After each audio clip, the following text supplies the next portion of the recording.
Hey everyone, thanks for watching. I have an exciting show for you today. As you know, on this channel, one rental at a time, I'm happy to discuss and give my opinions on lots of topics, although one that I always avoid because I think it would be malpractice to have me have these discussions is anything around entities, LLCs, because I think you have to know the person and ask lots and lots of questions. So when we want to have talks about this, I invite my guest, Mike Georgie from the Nexus Group LLC to the show. And I'm happy to say that he is going to be a repeat guest every Friday at 9 a.m. Pacific. We are going to talk about your questions. So if you have any, leave comments below so we can use them as a theme for future shows. How you doing, Mike? Better than good, sir. How are you? I'm doing very well. So today's topics is going to be around a charging order. What is it? Is it worth it? You know, what do entrepreneurs need to think about? How does it relate to a single member and all of those good things? Anything you want to talk about a charging order before we jump into your presentation? You know, basically, I've had a lot of questions about this. I've seen a lot of elaborate structures that don't necessarily need to be like that, and there's a simpler answer for it. And so I wanted to go through those, the three top situations I run into that others have recommended, and kind of go through what is correct, what's not correct, and what the alternative is other than creating these elaborate structures. So I hope everyone's looking. Go ahead. Yeah, I was going to say, go ahead. You can bring up the PowerPoint. Go for it. Share it. But what I want to say here is this is a theme that hopefully you will see in this playlist. Again, sponsored and presented by Mike Georgie from the Nexus Group. Is we're going to take on some themes and whatnot from other folks that may be out there just trying to grab your money by selling complexity or selling a quick fix. And again, I will ask lots of questions. I come at this serving my listeners. So this will be fun. So thanks, Mike, for doing this. Absolutely. Absolutely. Basically, like Mike was saying, we're going to talk about three different ways to activate the charging order and whether that's a good thing or not, and whether it's something you really want to do and whether it's worth it. And so once again, we're the Nexus Group LLC. We're going to talk about the three ways to activate the charging order protection and whether it's worth it or not. Before we jump into that, because the charging order has to do with protection, we're going to describe kind of the situations where the charging order apply, and then we're going to define what the charging order is. And so we're going to talk about first the two types of liability that an individual has basically, and specifically an investor. So we have liability as an investor, and then we have liability as a living person, just breathing, walking around. So liability as a real estate investor specifically, and we're talking about a direct lawsuit, something that has to do directly with the business itself. So what's that equation look like? Well, first we start out with dangerous assets, and then we add in some tenants or some renters or some workers or some kind of living human being that's going to perform or be part of the situation. And then an accident takes place. And when the accident happens or when the negligence happens or whatever the situation is, when that happens, most of the time that means that there's going to be a lawsuit against the owner of that property. And so we're hoping from you reviewing some of the past videos and some of the past information we've had that you understand that the best way to hold real estate is really in an LLC. And so hopefully you have a situation where you have your dangerous asset, you have your tenants. If anything were to happen, they would sue the owner, which is already an LLC that owns that dangerous asset. And if you have this set up correctly, then you are personally protected. So that's in liability type 1. Here's liability type 2 that we need to think about. So what if that has nothing to do with business? Let's say someone's trying to sue you for something you did, car accidents, a lot of times what people talk about. But whatever the type of liability is, if it's something that's, personal, so basically what that equation looks like is we have you, and then we have an accident, and then there's a lawsuit, and then that lawsuit's against you. Now that presents a bad situation for individuals who have a lot of personal assets, because your personal assets are not protected a lot of the times. And we'll get to the things that will help with that. And so when you're an investor and you have an LLC and you have membership interest is that membership interest considered a personal asset? And if so, is it, in danger of being taken from you? And the answer is yes, if you have these two situations. Okay. So if you have membership interest, it is a personal asset and can be seized from you if you have a single member LLC in a state other than Wyoming, Nevada, and Delaware. Or you have an LLC that's owned by you and your spouse in what's called a community property state, and I'm sure a lot of people are aware of what that means, but basically what you own, they own, whatever your spouse has, you have. Mm-hmm. Okay? And so if your LLC is considered a personal asset, it can be seized from you. So I have a lot of individuals that come to me and say, Mike, I have property in California. I'm the only owner on the LLC. Am I protected? What can I do? I've heard a lot about Wyoming. I've heard a lot about all these other places. Mm-hmm. And I say, okay, well, let's talk about what the charging order actually helps with. If you were to set up all this elaborate structure that I'm just about to talk about. So a charging order basically allows a personal creditor the right to receive a distributed profit intended for a specific member. So basically, if you're sued and you have LLCs that own property and they're having distributions come to you of profit, Mm-hmm. the individual suing you, if they get a judgment against you, they're not going to be able to seize your membership interest. So you're still going to own the property. Mm-hmm. But they're going to be able to get to all distributed profits. Now, the entity has the capability, the entity being the LLC, has the capability to decide whether they're going to distribute profits or not. Mm-hmm. But let's run through the realism here. Eventually what will happen is you'll haggle back and forth, and there will be some kind of, agreement that's made at some point or another. Mm-hmm. And that's just going to be based on either if you're going to pay or how much you will pay, and whether it's thrown out or not. So that's real, okay? And so if you have more than one member, or if you have a Wyoming LLC, Nevada or Delaware, then the interest can't be seized from you because you have that charging order protection. So a lot of people say, well, I'm in California, should I set up in Wyoming? Okay. And so, the question that I get is, how can I get the benefits from that? If I do set up in Wyoming, if I'm a single member, if it's just me and my spouse. Well, here are the 3 ways to be able to get benefit of the charging order. And honestly, these 3 ways make you change your structure, make you change the ownership, make you change a lot of different things. And unless you're looking to do that and it fits into your strategy and it fits into your goals and it fits into your tax outlook and all these other things, it may not make sense for you. Okay. So the 3 different ways are add partners. You can add a partner who's a real estate investing partner. You can add a partner that's another entity, which I don't recommend. I'll talk about in a second. Mm-hmm. Those kind of partners, living partners or entity partners. The second way is to add an irrevocable trust, which has a little bit of permanence to it. Mm-hmm. And then finally, the next way is to set up an LLC in Wyoming, Nevada, or Delaware, and then use it in specific ways. And then there's an obvious alternative, and Mike, you're probably already thinking about it, but don't spoil it. I will. All right, so we're going to go through each one of them. We're going to start with the add partners. So you can add partners, but you really have to absolutely 100% make sure that the titling on the property is the same as the titling on the LLC or whatever entity is accepting the LLC. Yep. Now, here's why. You have normally in almost 100%, I'm going to say 99.9% of mortgages, what's called a due on sale clause. Mm-hmm. And the due on sale clause is going to activate if the ownership of the property changes. Mm-hmm. Now that's important. So if you add a partner and you change your level of ownership, A, you're probably going to have that due on sale clause go, and B, to keep the property and a mortgage, you're going to have to apply for a mortgage and reapply for financing. So that's number 1. Number 2, the same thing applies. When you change the titling or you change the ownership of the property, it might do a reassessment of property taxes. Yeah, might. Yep.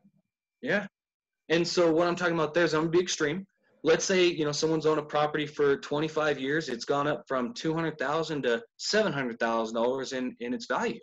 If you get a reassessment done at that point, they're not going to reassess you at $200,000. They're going to reassess it at $700,000. Now you're going to be paying property tax on that $700,000.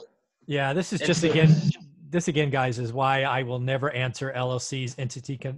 Just even if you understand that blocking and tackling the impacts of just a wrong decision are so great. This is why I continually ignore these. And this is why we're having the Nexus group every Friday.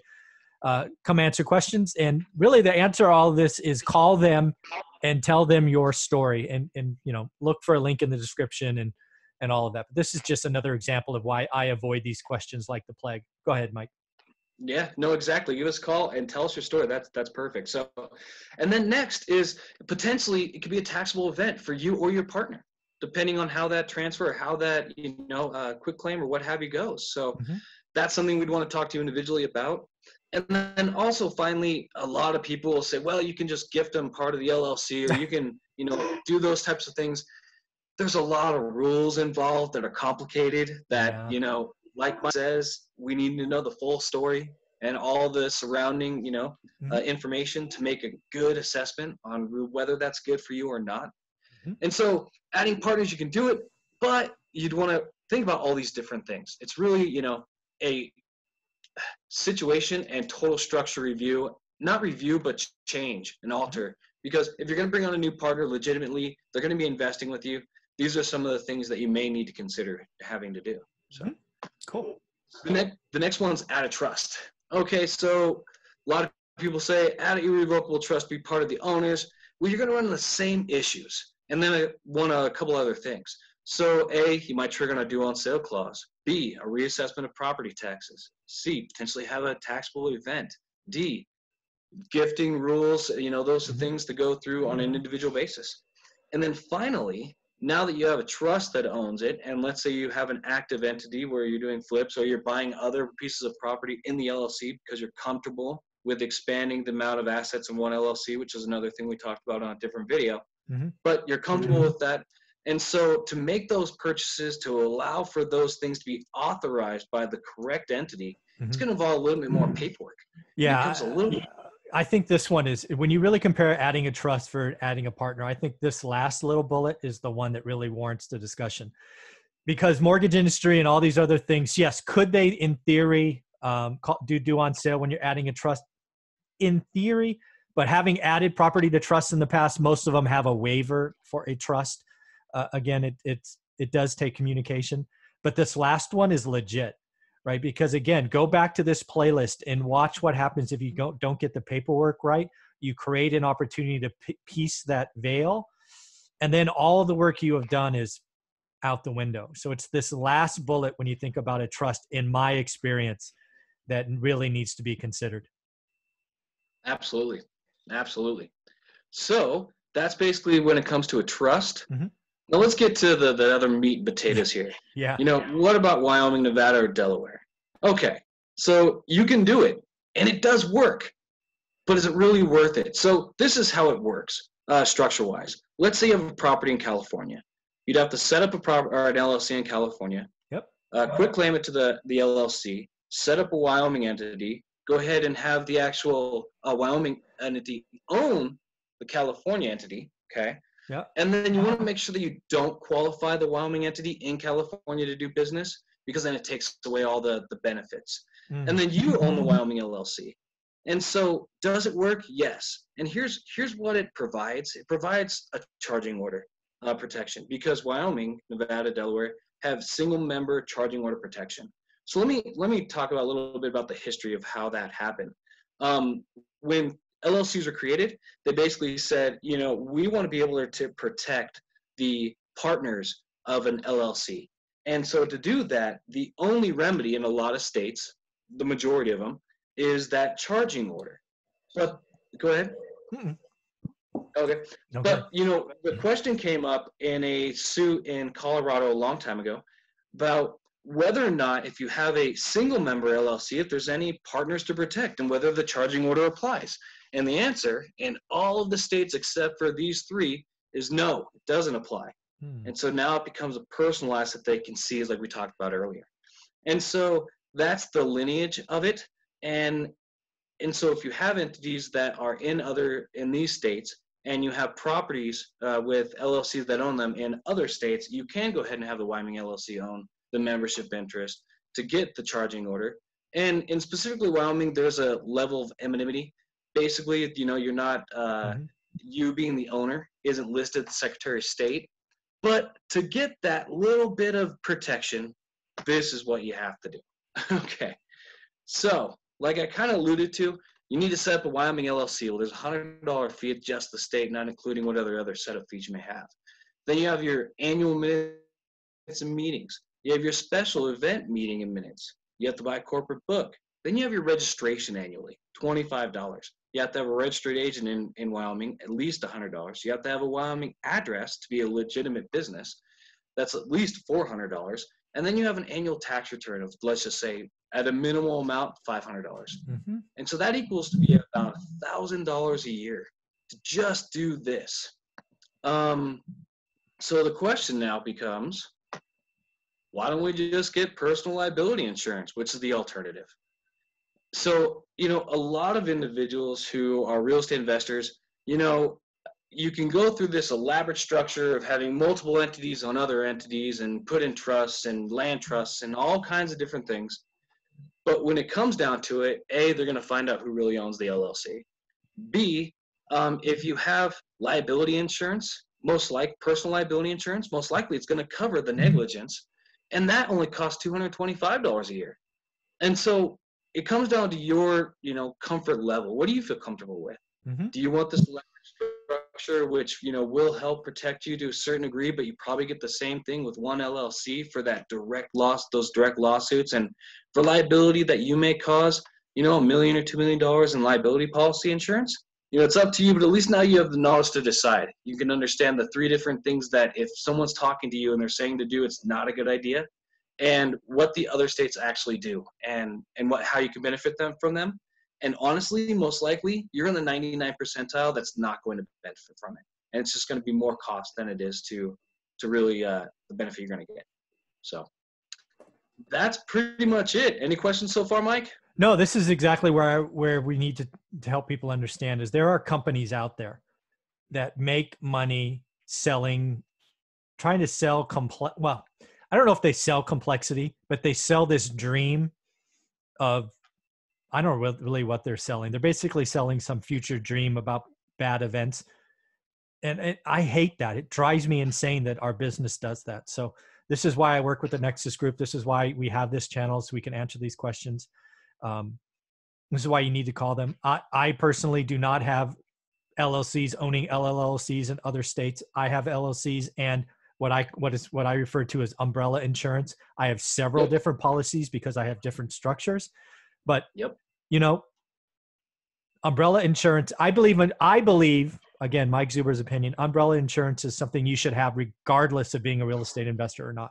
Even if you just own your home and drive a car, I believe everybody should have umbrella insurance. And that only goes up once you become a real estate investor. And because real estate's a people business, and it happens, people are people. So this is important. So go ahead. Exactly. And, like Mike's saying, your insurance should match your comfort level and what you want to have done. I'm not a licensed insurance agent, just so everyone knows. Neither am I. But I just want people to know that this is the alternative that's, less complex, smarter, and it's actually going to save you money. So Thank you, everyone. I hope you enjoyed it. We're going to get into some more complexities and dispel them as well coming up in our next shows. Yeah, so let me read this off because some people may be watching this in our podcast. So if you want to reach out to the Nexus Group, their phone number is 877-713-8001. If you want to book an appointment, go to www.nexusgroupllc.us, again, .us. Do me a favor, make sure you recommend or mention Mike Zuber when you reach out via your appointment or calling them. We're just trying to track the impact of these interviews and make sure it's worth Mike and I's time. So Mike, do me a favor. You can go ahead and stop sharing. Got it. So Mike, thank you very much for kind of walking through that. I love the fact that we're dispelling a lot of them, just the bad behavior that I see going on in the real estate space. I see too many places, too many meetups, too many events selling. I mean, these complex flows that I can't even follow. And I've been in the game 20 years. But I see people signing up, 8,000, 9,000. I saw one person, I think it was $9,995, unlimited LLCs. I'm like, are you freaking kidding me? Why Why are we selling this to people that don't even own one property yet? Just not okay. Any closing comments, Mike, before we call this show a wrap? Nope. Hey, I just appreciate you and bringing some information to the masses, if you will. So definitely appreciate you, and I'm looking forward to our next Friday meeting. You got it, buddy. Take care. Thanks again.